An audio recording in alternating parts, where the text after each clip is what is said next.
Hey guys, welcome back to Comida De Jeremie. Today on my channel we're going to be sharing a delicious recipe that I love to make and eat because it is so good. This recipe is for sancocho. Sancocho is basically another word for sancochao, which is for a person that's out in the sun all day and they're being stewed in the heat, and you get back inside and you're just like, oh, I've been sancochaoed. So this is also a stew that we make in Puerto Rico. It's a one-pot meal filled with lots of root vegetables. So basically yuca, plantain, potatoes, carrots, just things that you can pull out of the ground and are so starchy, so filling, and it's just perfect for a blizzard, a rainy Sunday, a day where you just want to watch movies and not leave the house, when you're sick, or when it's hot outside. It's just perfect for any occasion. I highly, highly, highly recommend trying this recipe because it's so good. Let's get into this video because I know you guys are going to love it and your tongue palates are going to thank me later. Let's go. Alright guys, so I'm just showing you guys the produce and all the ingredients that I use. Make sure to check out the recipe link down below so you guys can see the measurements and everything in detail.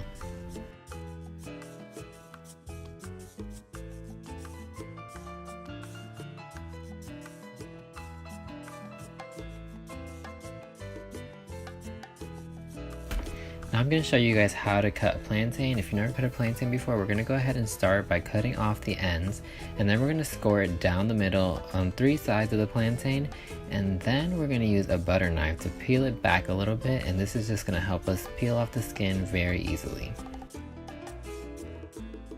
If it does get stuck, you feel free to use the knife to cut into a little bit of the plantain and it should peel off even easier.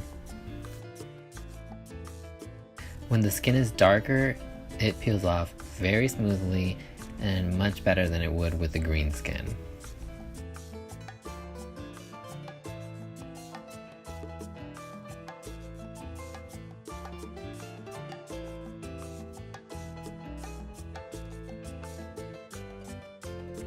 I'm gonna go ahead and use 1.5 of each plantain. So I cut the sweet one and the ripe one, and then I'm mixing them both. I decided to cut 1.5 into slices, and then I'm using the other 1.5 to go ahead and grate it to make plantain balls. So I decided to use one of the bigger size holes in the grater and then one of the smaller sizes, and this just gives you extra texture in your plantain balls. Go ahead and mix that together, and like I said, this is just going to provide great texture. And your plantain balls will be a little bit small, just depends on how big you want to make them. Keep in mind that these do expand in size once they cook, so be mindful of that when you're forming them. Then I'm going to go ahead and add in all my chopped ingredients into a big mixing bowl and get it ready for the big, nice, hot pot. I'm going to add in some olive oil with some vegan bacon, and this is totally optional, but I feel like it gives it great flavor. Can you hear that sizzle? We're gonna go ahead and add in our onions and some garlic, and we're just gonna let that sweat out for a little bit before we add in the rest of our ingredients.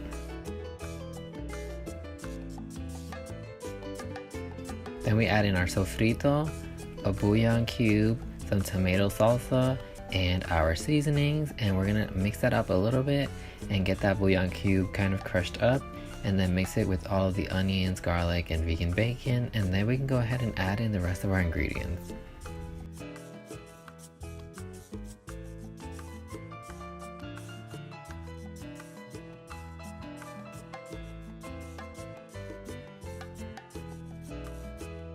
Add in all of the vegetables with some veggie broth, and then I covered that with some liquid water, and I just cover it up until kind of like a little bit to the top until it's all covered. You don't want to add in too much water because then your broth or your stew won't thicken up as much. Then I add the plantain balls to the top so they don't get smushed at the bottom when they're cooking, because they do expand and it's hard for them to cook if there's too many vegetables in the pot. Once it starts boiling, we're going to go ahead and cover that with the top and let it cook for 30 minutes to an hour. Once those plantain balls expand and you can tell that the other vegetables are fork tender, they are ready to go. Your broth has thickened up and it's ready and delicious. This pairs best with some avocado, cilantro, some white rice with lime, and some hot sauce. And this, guys, is Puerto Rican soul food right here.